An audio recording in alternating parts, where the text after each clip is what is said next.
down for the clap push-up.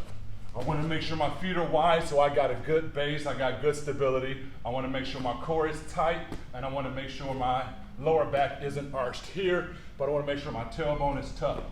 Elbows are not going to be out here, but the elbows are going to come right here about a 45-degree angle. All right, I want to make sure I keep my core tight. Now, for the upward motion, I want to make sure when I push up, I explode up, fully extending my arms, getting that clap in there.